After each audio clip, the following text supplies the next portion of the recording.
the band never officially broke up because we might possibly be planning a last show. Maybe we're That's planning a a big last hint. show, but I'm not gonna say when it is or what it's gonna entail. But there actually is a show in the works that actually started taking place yesterday. Just yesterday? God Yeah, damn. yep. Our booking agent texted me yesterday and was like, "Hey, when all this shit's over, you guys want to do a last show with this band, this band, this band, and this band?" And I was like, "We could probably make that happen." Everyone.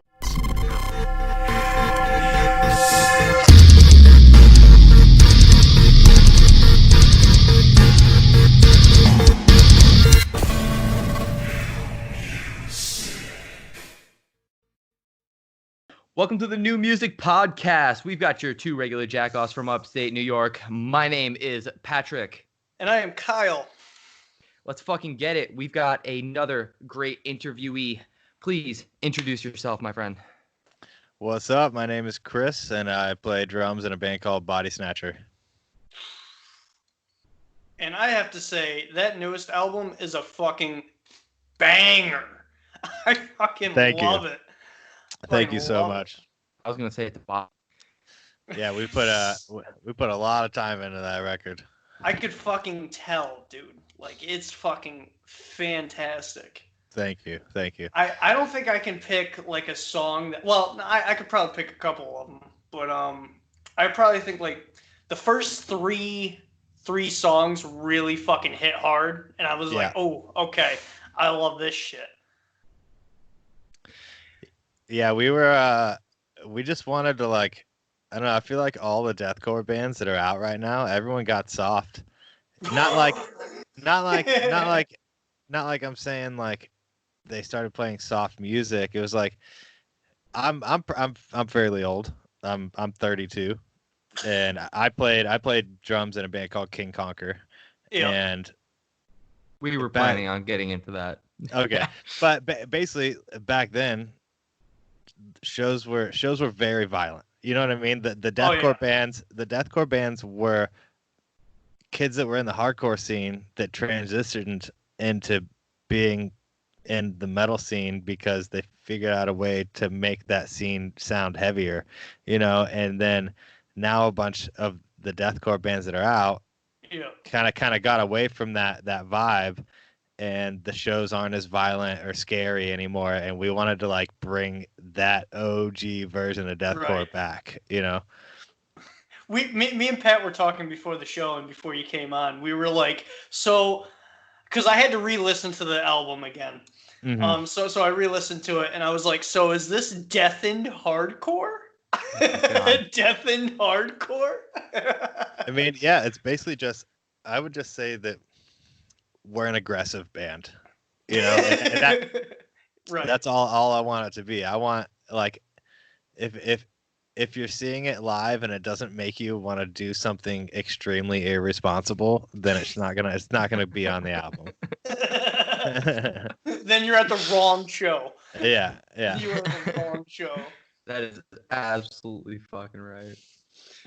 Oh man, so let's just get right into the first question, which is the obvious first question, given the current circumstances of life and everything. How's quarantine treating you?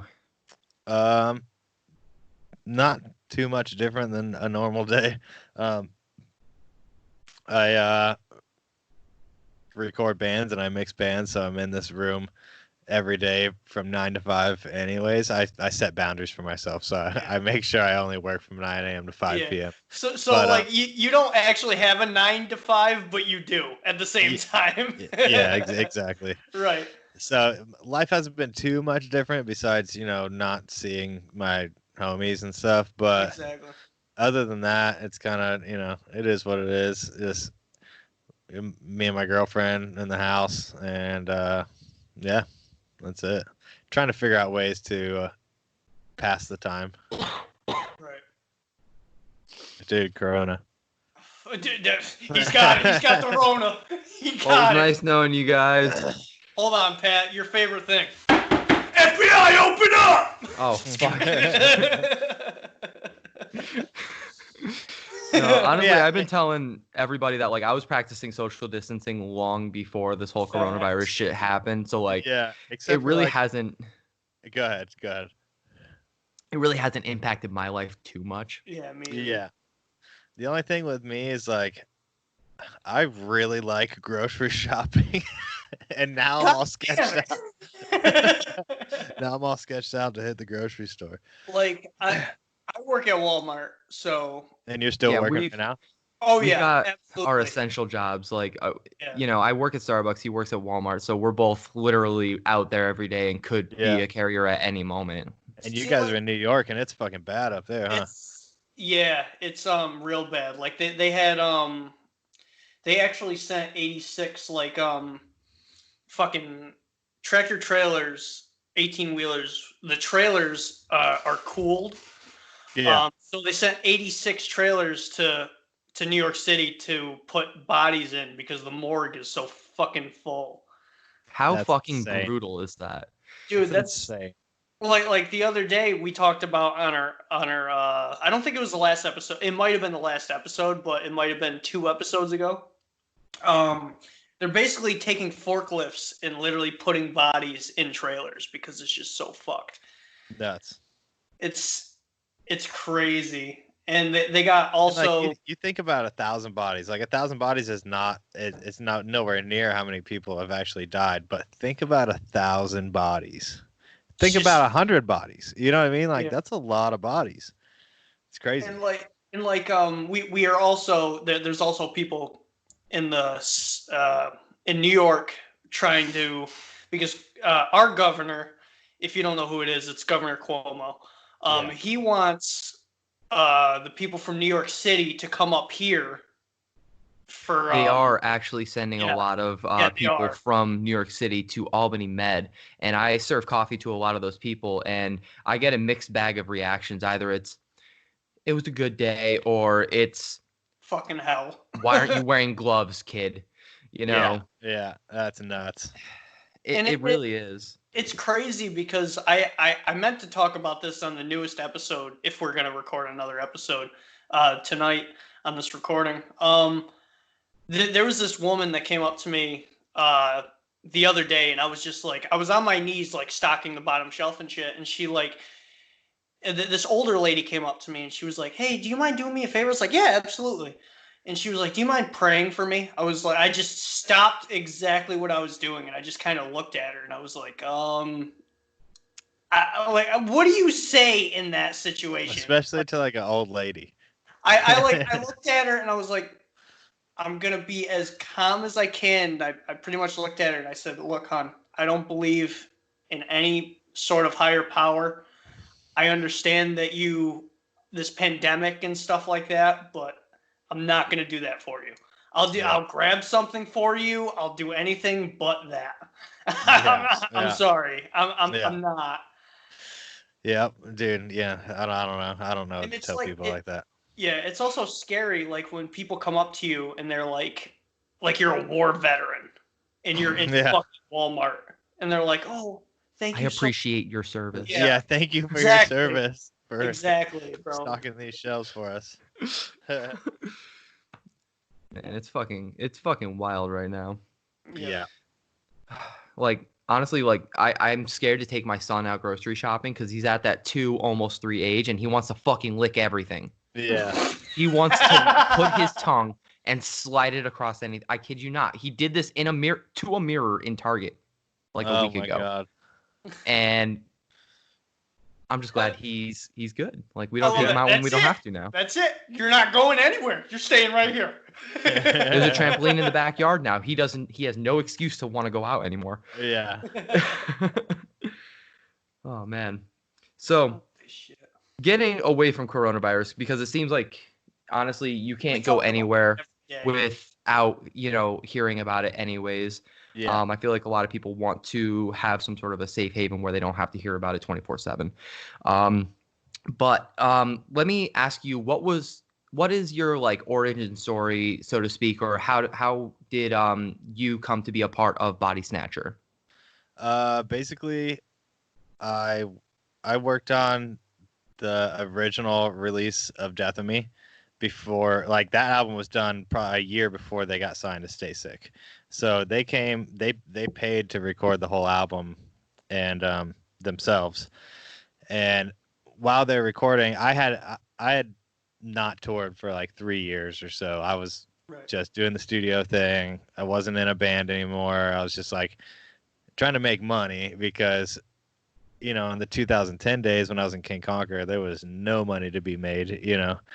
So I had to stop that and just, you know, try and work on something that I still loved that had to do with music where I could support myself, you know. So that was your last band that you were in before Bodysnatcher?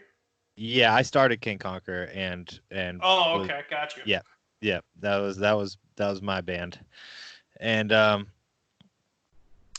well, me and my brother started the band, but we can get back to that later. Yeah, but anyways, so I did Death of Me, and I was like, damn, I really like this band. Like, I think this music. I didn't like the EP. They had an EP that they released, and I wasn't about it.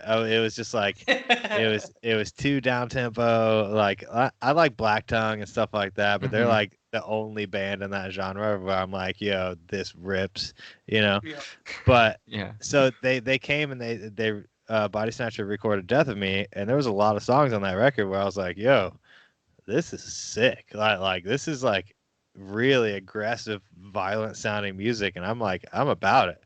And I used to run a studio with another guy, but I was like, dude, that band ever loses their drummer, I'm gonna be like, yo, let me play drums for you, you know. So basically, we helped the band like kind of get noticed, and they started to shop that record around before they put any songs out or anything. And then Stay Sick ended up picking the band up. And right after they signed to Stay Sick, I'm like maybe 2 months after that, they found out some shit. Their guitar player left and started playing bass for spite. Their drummer left and started playing drums for spite, but he thought he was going to be in the band, but he was only in the band for one tour. And yeah. So that's fucking brutal. That's brutal, bro. After that, he started playing drums in that band, Extortionist. But now that band's broken up too. So their guitar player left, their drummer left. So I was like, I hit up Kyle Medina and I was like, yo, dude, I'll play drums. And he was like, nuh-uh. You know, he was like, no, you fucking won't. He was like, no, you fucking won't. Dude, one of his all-time favorite bands is King Conquer. So like the fact that so I was like, hey, he was like fangirling. Oh, right huge. He was like, he still fangirls about it all the time. But because he's like one of those merch, he like collects merch. That he like Kyle Medina has more merch than anybody you'll ever meet in your life. I'm talking thousands of shirts, like top floor to ceiling. He has a full storage unit filled with old early 2000s MySpace deathcore merch.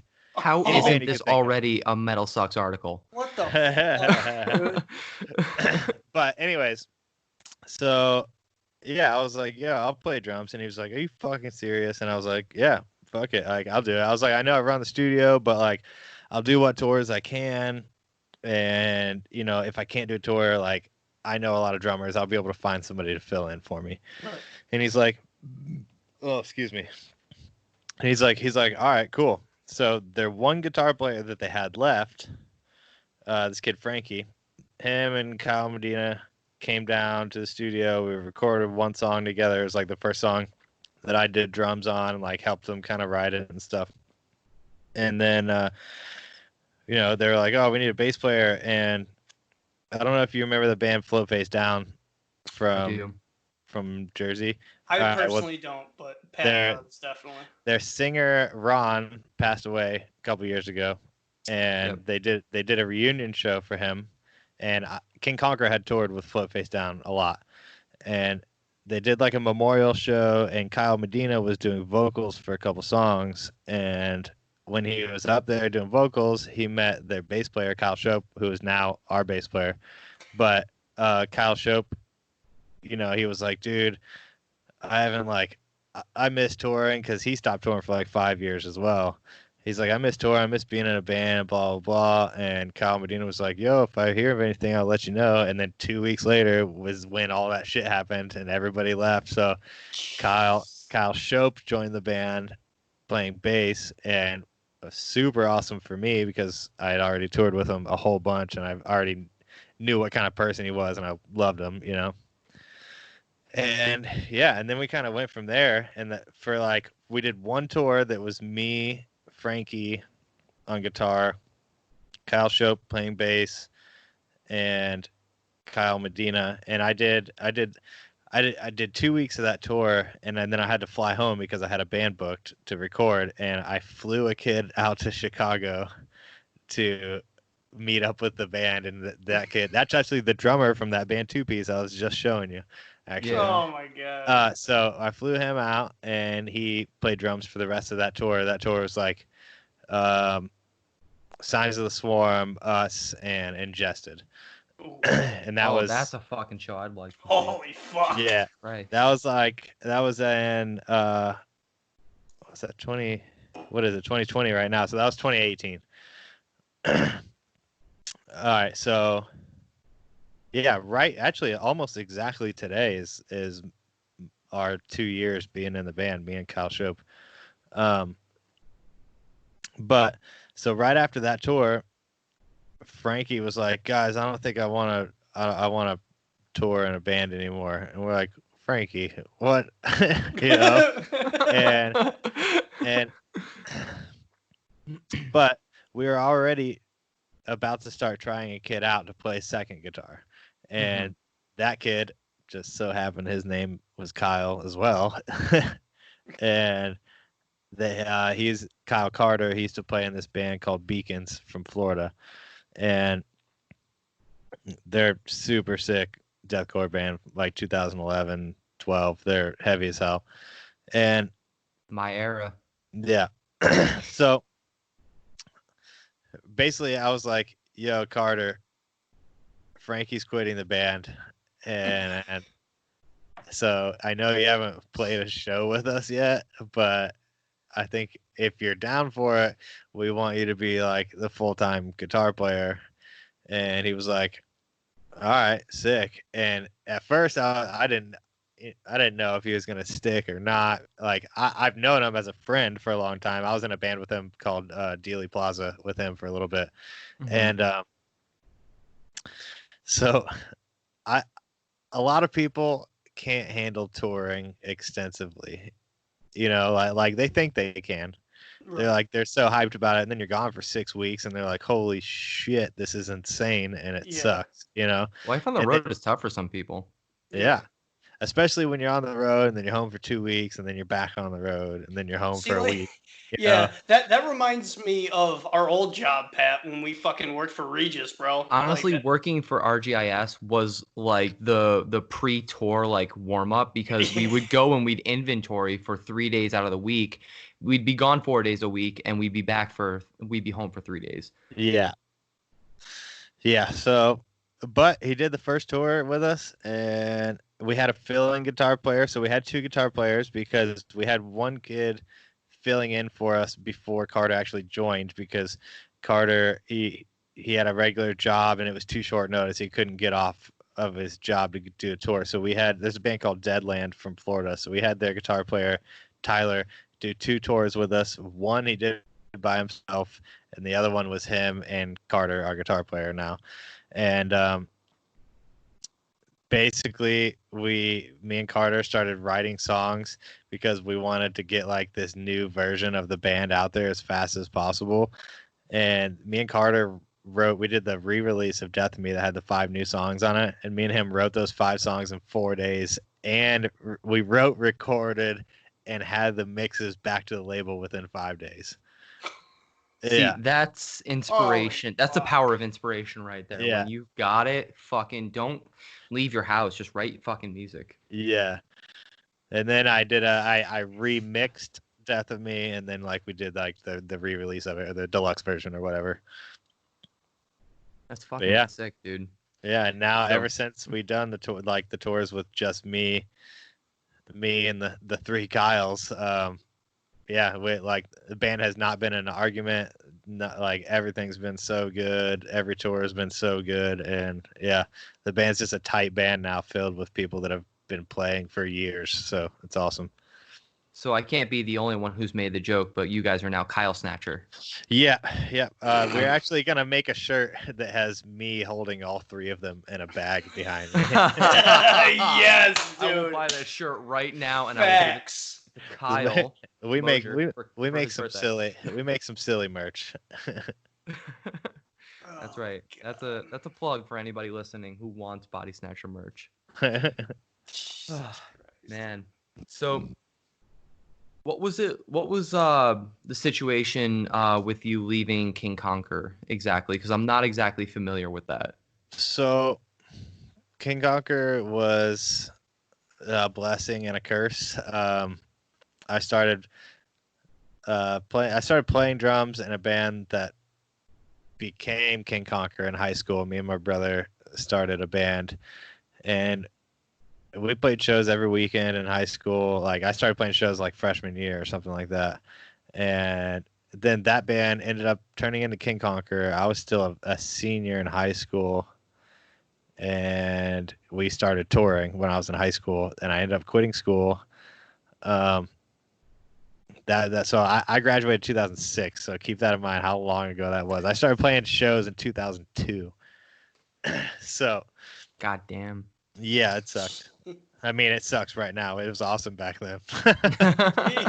It sucks being old. But anyways, we toured and toured and toured. We got signed to a label that we thought was awesome, which was Media Scare Records. Like we were same labels like The Ghost Inside and Volumes and Beneath the Massacre and like all these awesome bands that we loved. And the label just raped us. We signed a contract that we didn't have a lawyer look at it, and we were really stupid about it. And yeah, basically it ruined our whole career. That like we never had a chance to come home with not even $1 each. Like if we went on tour, we were coming back in the negative no matter what. And we did that up until 2013. And I mean, I lived on my friends' couches and floors in between tours for like 5 years, you know. So, but I was like, I don't know what the fuck else to do with my life, you know. Like all I want to do is play heavy music and watch people be violent, you know. So that was like the only time I was happy. Whenever I came home, I'd just be depressed, you know. Like the only time that I wasn't depressed is when I was on tour. That like felt more like home than home did. And basically I found a job in like 2012, and I was a stagehand for a cover band that lived here in between tours. So they were like the only people that would give me a job, and they paid me $150 a night. I would set up stage, stand on stage with them. If anything went wrong, I was just like the tech guy, you know. Mm-hmm. And I was working for them for like a year, and then after that, they were like, "Hey, dude, we want to offer you $700 a week to play 4 nights a week with us." And I was like, "What?" And they were like, "Yeah, we'll pay you $700 a week if you play drums for us 4 nights a week." And I was like, "Oh, fuck." You know, I was like, I can't pass that up, you know. And so, yeah, I called our manager. I called King Conquer's manager, and I was like, "Hey, dude, I'm out." I was like, I just got offered a job where I can actually make money, and I can't pass this up because I've never made enough money to support myself. I've literally either, you know, I've been living on my friends' couches for fucking 4 or 5 years. And right when that happened, I told everybody in the band, and then our singer James was like, "Well, if you're not doing it, I'm not doing it," because me and him were like, we did vocals back and forth, and that was like, I don't know. And it was, a lot of shit turned really weird because one of our guitar players got addicted to heroin, and then after me and James quit, he tried to get the band back, and then he ended up overdosing and dying.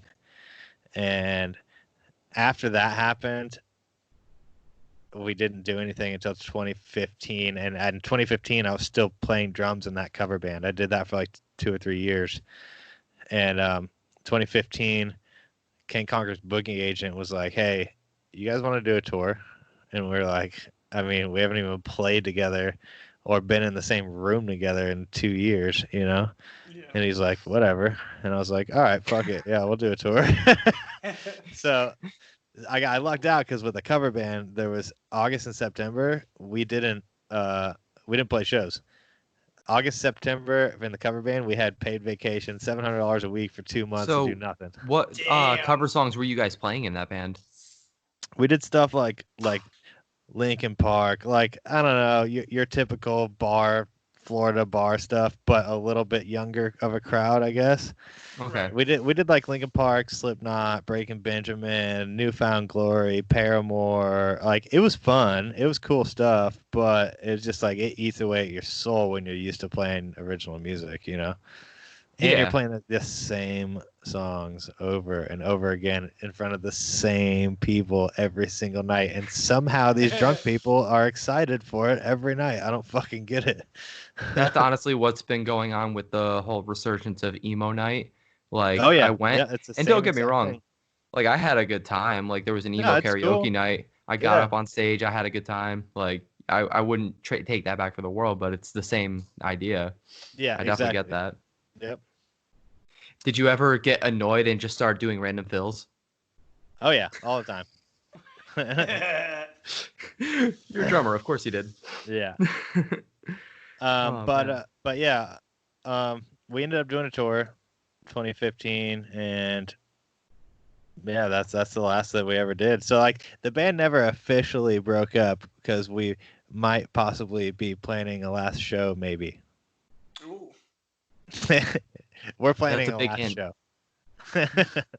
But I'm not going to say when it is or what it's going to entail. But there actually is a show in the works that actually started taking place yesterday. Just yesterday? God damn. Yeah. Yep. Our booking agent texted me yesterday and was like, hey, when all this shit's over, you guys want to do a last show with this band, this band, this band, and this band? And I was like, we could probably make that happen. Everyone in the band lives in different states, so it's hard. But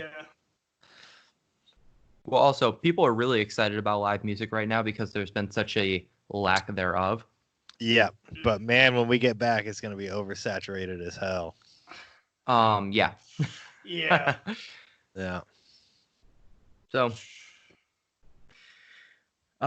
what kind of bands have you been fucking with lately, aside from the stuff you've been working on? Just bands that I've been listening to in general.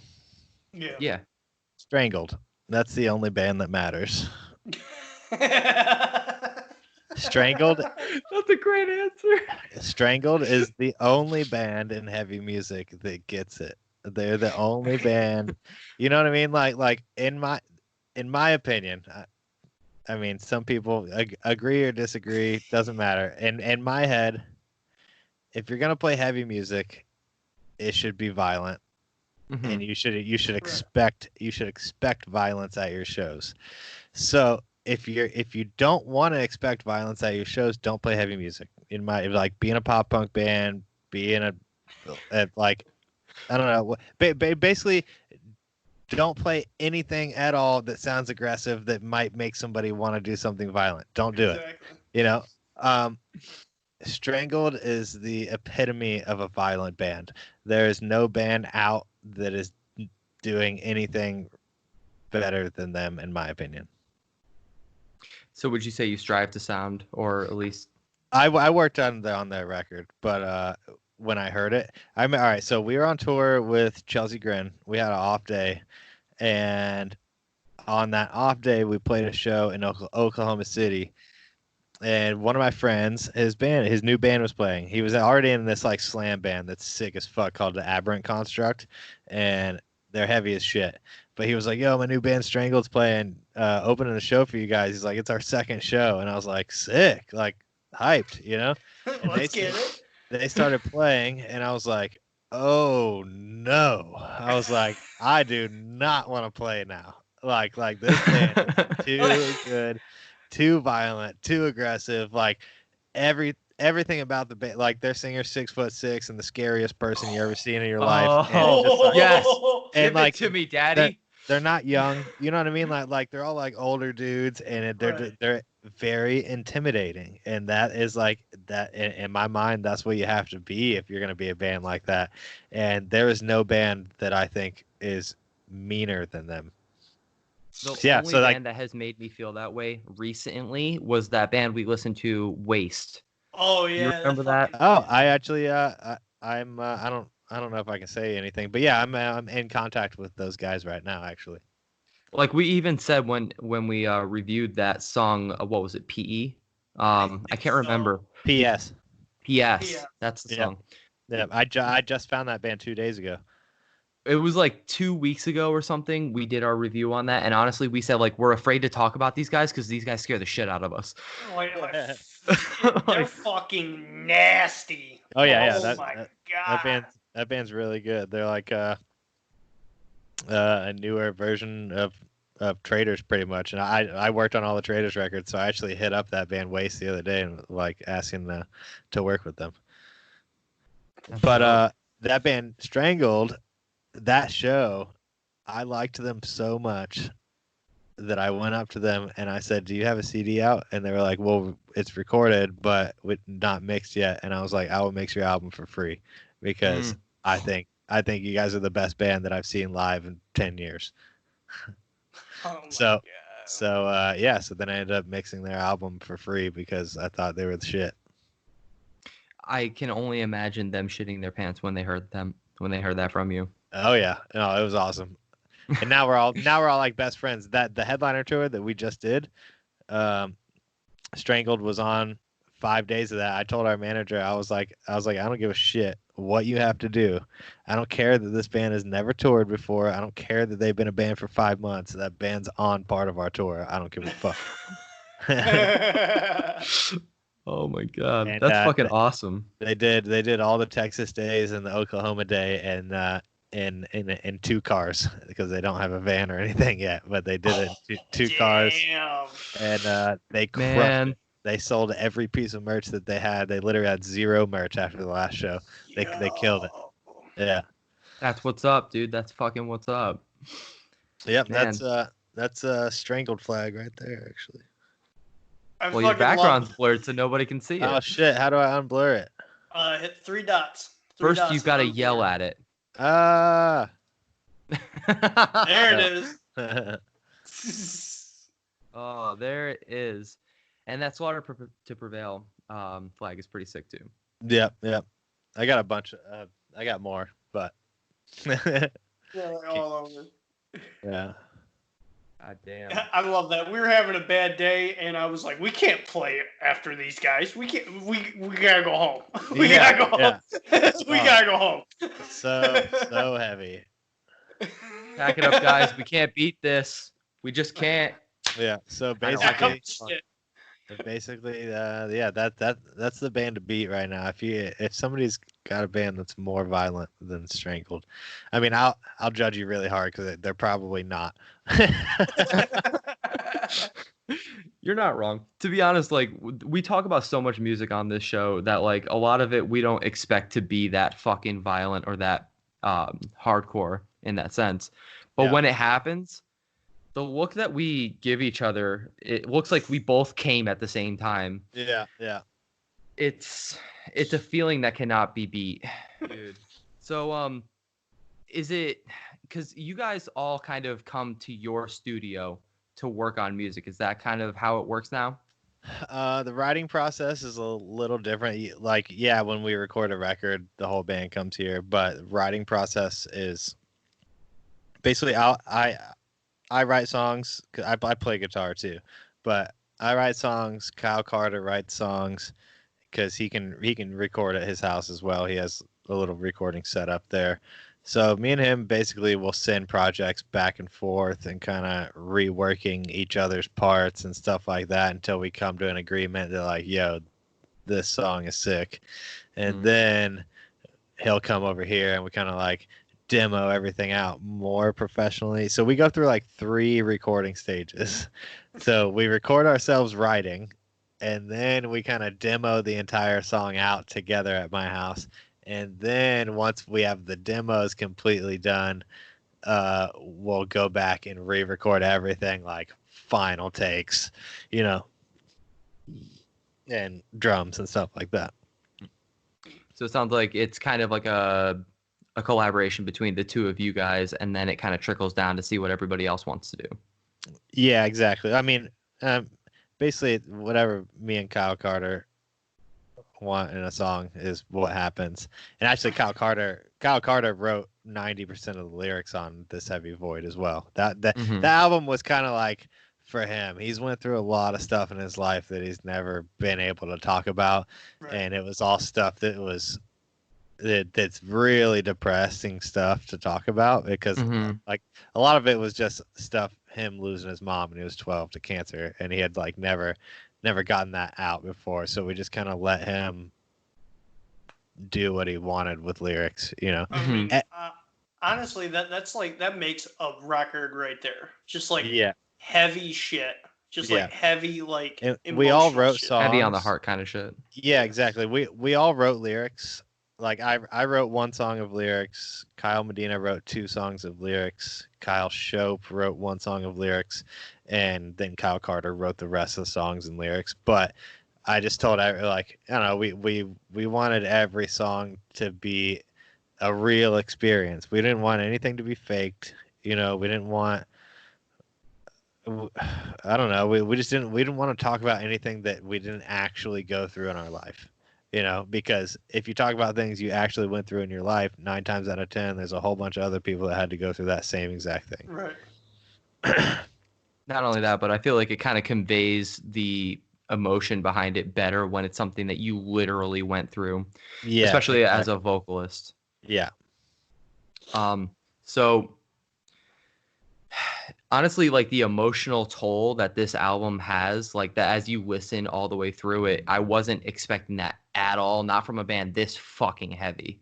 Yeah. And so what was the process like for you guys as you were going through writing and recording this out? Was there any moments where it was really difficult for you guys or anything like that? Basically, because Kyle Carter, our guitar player, he wrote most of those lyrics, and our singer, well, you know, he was trying to convey the emotion of somebody else, you know what I mean? Yeah. But the first time that we listened back to the album in the car, and Kyle Carter, our guitar player, got to like hear all the lyrics back in full, he literally started crying in the car.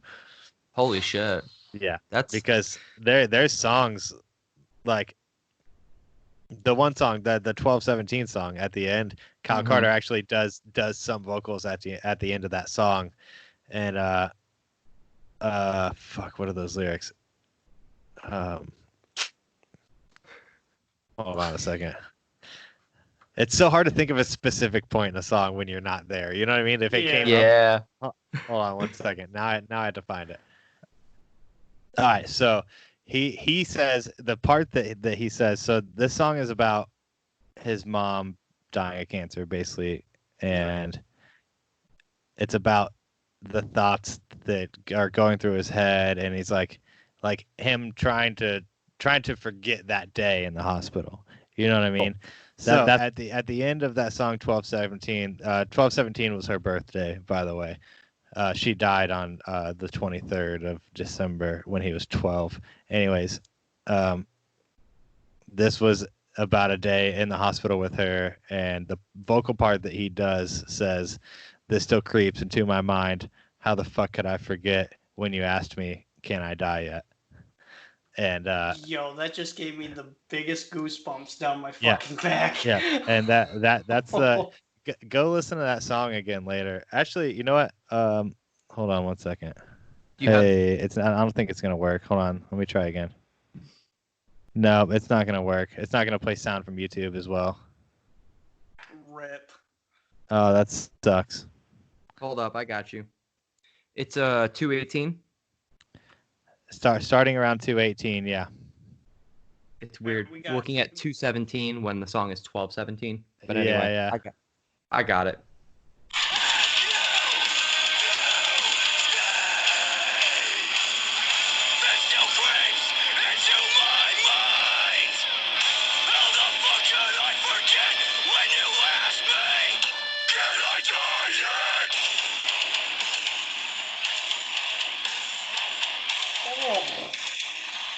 I remember the first time I heard that because you saying it didn't like kind of click into my memory, but hearing it again, it reminded me the first time I heard that. Honestly, I was like, "What the fuck?" Yeah, it's fucking wild. Can you guys hear me again or no? Yep. Yeah, we good. Okay. All right, cool. Can you see me again? I can see. Cool. All right. But yeah, the lyrics on the whole album are nuts. They really are. And there's another the song that I wrote is actually, so everyone's like, man, you guys have a lot of dad songs about your dads, but everyone's like, Kyle Medina's dad must be a piece of shit, but none of the songs are about his dad. That's all. It's like I wrote a song about my dad, and Kyle Carter wrote a song about his stepdad. We all have daddy issues. It's okay. Like, yeah. Honestly, so can we just all collectively come to the agreement? If you have daddy issues, this is the album for you. Not necessarily. There is 2 songs on it that'll be for you though. When I first heard Merciless, I was like, this is the fucking one. That song is about so Kyle Medina is half Cuban, half Japanese, and his mom's Japanese, and that song is about his mom's dad and the way that he brought her up, because he was a huge piece of shit, but like he was like a very, very strict individual, but he didn't like no moral compass, basically. You know what I mean? Like he was just a very, very mean person, and that's the person that Merciless was about. Well, that's kind of like the vibe that I got when I first heard that song. I was like, this is like, when I first heard this, I was like, this is kind of just what I imagine daddy issues just being in one song, because that was the song that like I think this is the first song that we reviewed when we first heard the album, and we both kind of came to that agreement. And when you look through the comment sections, I don't know if you do this or not, but oh yeah, I do. it's definitely the vibe that a lot of people got. Like, you know, there's one comment here: abusive, absent dad are finna get laid the fuck out. Yeah. Like, yeah. It's, you know, that's just obviously the number one like comment. It's just crowd killed myself. Self-explanatory. Shit like that. Yeah. But do you have a favorite YouTube comment on one of your songs? Oh, I know it's a weird question to ask, but it just came to me. A lot of the questions we have on the show are like that. I don't know. I feel like a lot of the YouTube comments, like the ones that are like the top comments, are all pretty cringy for me. You know, like and I personally like the ones where someone's being real more. You know what I mean? I like the ones where like people are like, yeah, this one really hit me. You know, like. Or like the lyrics of the song are helping me. You know what I mean? Those comments are my favorite. So yeah, I can see that. Now, I also see that you're covered in tattoos. Yeah. What would you say would be your most painful tattoo that you've ever had? Definitely nothing on the face. Literally, if you want to get tattooed, do it on your face, because you can't fucking feel it. It's literally the easiest spot I've ever gotten tattooed in my life. Oh my god. Well, because no one's ever talked about this to me necessarily, because I've never really asked them about it. But like, I feel like the side of the head or the top of the head are the ones that really do fucking hurt. I have a little one, like right here. Not bad. I also have the back of my head done down the back of my neck. Not that bad. The chest and the collarbone, into the chest, down into the sternum, like this whole torso area, the absolute fucking worst. Like, it sucked. If you can get that, you have the top of your hands done too. So yeah. and all of my knuckles, the bottom ones and the top ones. Goals. I only have like this little thing right here, and it was the worst 5 minutes of my fucking Dude, life. It hurt so bad. Any spot that you have like fingerprint type skin, like on the side of your hand, is fucking horrible. Like I have a little tiny loop that just comes up like just onto my hand. The worst. Yeah, anything on the side of the hand sucks. I don't really remember this part of my tattoos being done because like they go pretty far down, but they don't go far down enough where they're like Kyle's, where it's literally that. It's like it was the worst 5 minutes. Like this tattoo literally took 5 minutes, and I was almost crying. It fucking hurt so bad. I don't ever get tattooed anymore unless it's something that takes 5 minutes. Because I just don't have it in me to sit anymore. I used to sit for so long, and it's just like not a big deal. And now I like started doing my legs, and I was like, all right, this sucks. When I got my forearm done, there was a lot of white over it because it's a Heath Ledger portrait. So there's a lot of white that went in after they were done tattooing me for 4 hours. And of course, that feels like they're just raking over top of already sore skin. So that is, to me, that's the second worst experience I've had being tattooed. But my ribs, I made the mistake of doing that first. I got my stomach done first. Yep. Huge mistake. Yeah. I remember going in and be like, we're going to get this out of the way. First things first. Let's just do it. Boy, was I wrong. Yep. How old were you when you got your first tattoo? 18. I was 17. 16 or 17, one of the two. Yeah, first thing, 18. I got my stomach done. Huge tattoo that wraps across my stomach. It says "Courage" and "Brothers till the end." Me and my brother have the same tattoo. And oh wow, did it fucking suck. It's like 4 hours. Do you still go to that artist? Yeah. You have the same artist? I've been tattooed by two people, right? 3 people. One of them I don't really count because it's not really like I don't count my knuckles. I got my knuckles done in Vegas, and it was just like whatever. Yeah. The 1776 tattoo I don't even remember where I got that. Somewhere on tour with King Conquer. But yeah, everything that's like big has been done by one guy. But I have a thing that's on like the back of my neck that comes down into my back that was done by somebody else. But that somebody else is the same guy that did like this Bodysnatcher tattoo. He's the same guy that did my face. That's what's up. Yeah. Man, actually, that guy is the same guy that drew our album art for the new album. He had never done album art before, and he's really good at black and gray stuff.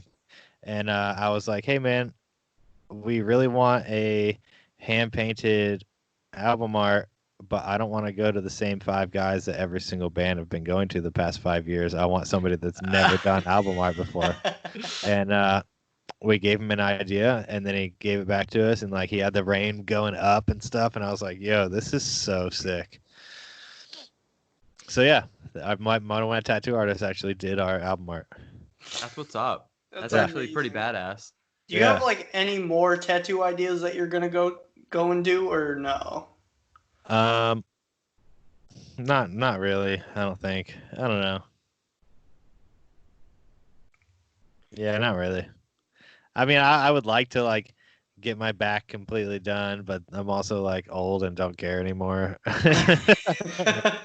Like I'd like to get my legs finished, but I'm old and don't care anymore. Because I want my chest done, but this coronavirus is killing me. Yeah, it's killing a lot of people right now. Yeah, sure is. Because my tattoo artist, she had to put up the tattoos for right now. So. Oh yeah, everybody. A lot of my friends are tattoo artists, and yeah, none of them are working right now. What a lot of them are doing are hand drawing big like 4-foot by 2-foot posters and auctioning them off basically Right. as paintings and stuff like that. Yeah, definitely. I miss my tattoo artist. She's awesome. It's crazy because like all my tattoos except for three tattoos were, other than 3 of my 5 tattoos were done in a kitchen. Really? Yeah. Wow. My first ever tattoo was on my forearm. This eye. Ugh. I don't think you can see it. Oh yeah. Yeah. This was my first ever tattoo, and I got one too. I don't know why. I love eyes on tattoos. I don't know why. They just interest me. But and then I got a Slipknot tattoo for my second tattoo on my calf. I got their S logo. Uh-huh. And then I got this thing on my shoulder that's still not done. I probably won't even finish it. I'm not even gonna lie to you. And, yeah, I need to I got all this done, but you can't. It all needs to be redone. Yeah. And it sucks to get it redone. My calf needs to get redone, and I don't want to do it. This thing needs to get redone and finished. Yeah. My skull on my other arm was actually done in a shop. And then I got this done. This was probably one of my second most painful tattoos. Oh yeah, dude, me too. That one. And I did all that in one day. All the coloring and everything. Oh my god. It sucked. And then I think I got my first ever shop tattoo was the 518 on my hand, and oh my fucking god. Like I said, it fucking hurt so bad. So fucking bad. And then Pat found me my tattoo artist, so that's what I do. Honestly, I do that for way more people than I would have thought that I would do. Is just be like, all right, what do you want? What style do you want it? Okay, here's an artist I know who does that. Go to that person.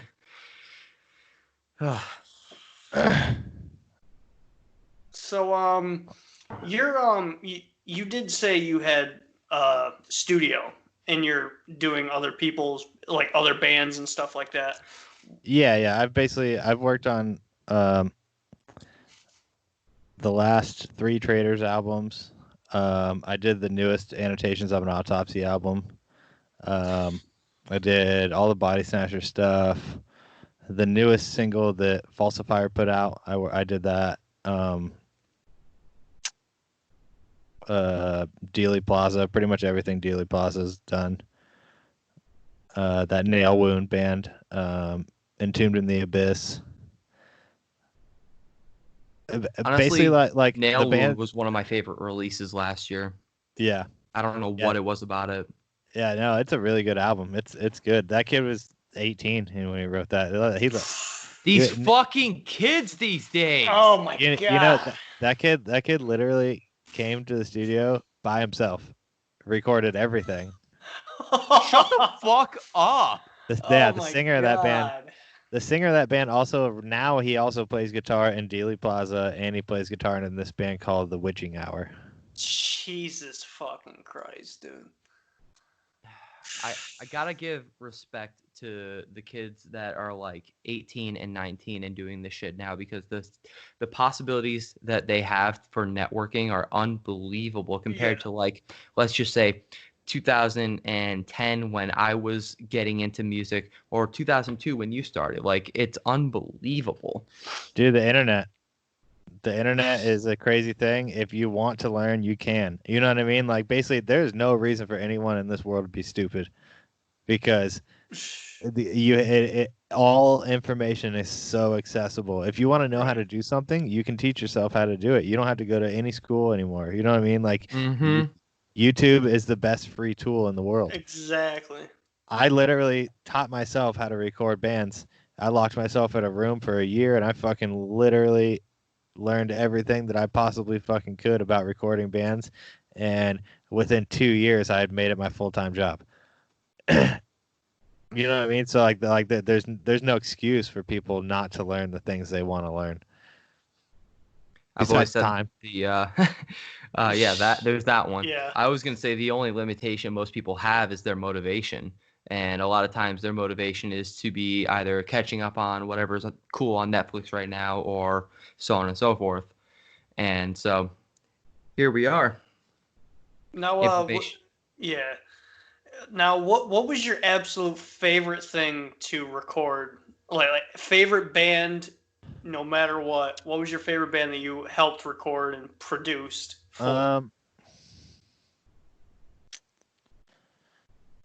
See a lot of factors go into that, because there's favorite band as in like my favorite people to hang out with. Exactly. And then there's like favorite band as in like favorite musically. I would say musically in the past year or so would either be Strangled or this band from Florida called Broadmoor. And I remember that review we did for them. For Broadmoor? That band fucking is heavy. Yeah. I'm surprised how much shit we've heard that you've had your hand on. That's actually kind of crazy. Basically, have you heard that band Flesh Burner? It sounds familiar. You guys does sound familiar. You would like that. But yeah, basically most bands that are in that like hardcore, deathcore, beatdown niche, I've done. That's like my those bands come to me because those are the bands that I work with. You know what I mean? Mm-hmm. Yeah, that's your forte and shit. Yeah, exactly. That's fucking sick. And then I would say personality-wise would probably be probably Eddie and Aaron from Infant Annihilator. They'd probably be my... I love Infant Annihilator. Yeah. I love Infant Annihilator. Yeah, I didn't do the newest album, but the Egg, me and the other guy that I used to work with, we did that album. And but Eddie and Aaron are like my favorite people. They were at my house for 3 weeks, and then Eddie actually ended up coming. They both came back over. I don't know, about 6 months after we finished that record, they flew back to the States and stayed here for a month, and I recorded a solo album with Eddie. It's like a I don't know, like a Alice in Chains type album that's just him, but it's just rock. It's just him singing, but yeah, he came back over here, stayed for a month, and like I helped produce that album with him. That band is called Navy Air Gene. It's just Eddie Pickard. But yeah, those two dudes are probably my favorite dudes that I've ever hung out with and recorded. They're just like the nicest, most humble dudes, and I connected with them on a very personal level. That's fucking gnarly. I'm fucking jealous. Oh, excuse me. You're so polite about it. Oh man, I'm out of questions at this point. I am as well. Dude, you're good. I'm actually at the point where I need to go eat some food because I'm starving. Same, honestly. It's almost my dinner time and then bedtime for work in the morning. Dang. So before we get rid of anybody on the show, we usually ask if they had anybody they wanted to thank or anybody they wanted to shout out. Yeah, I would like to shout out Pablo from Chelsea Grand because he's my homie. I would like to shout out all my band members. Shout out Scott Lee, Mike Milford. Yeah, I think Jonathan Wilson. Basically, all the people that Bodysnatcher works with, and yeah, those are all my dudes. They make my life possible because they do all the behind the scenes work. Awesome. Well, Thanks again, guys, for tuning into the New Music Podcast. We do usually news, reviews, and interviews. You can check that shit out. And Kyle, what are they supposed to do at this point if they've made it this far? You're supposed to like the shit out of us, subscribe, and crowd kill that fucking bell button. Just crowd kill the fuck out of it. Somewhere down there.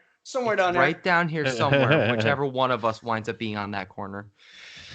Fucking crowd kill the shit out of it. Share it with your friends. Share it with your grandmother. Share it with anybody. Absolutely. Grandmas love us. Not for this, but that. They do love us. Especially my grandmother. The legend. The legend! She's still kicking. Absolutely. All right, guys. Thanks again. And we have new episodes coming out. We're going to do one in a little bit. What do you think? Maybe. Depending I might have to get a coffee or something first. All right. Thanks again for tuning in, guys. Like usual, check out Bodysnatcher. Check out King Conquer, for fuck's sake. Check that shit out. Pay some respect to the OGs in the scene, all right? Yeah. Go check that shit out. And as always, oh, fuck. I was going to, you know what? Fuck it. You got it. You got it down. I'm not a low vocalist. I'm a high vocalist. Same. All right, guys. Thank you for having me. No problem. All right, peace. Peace.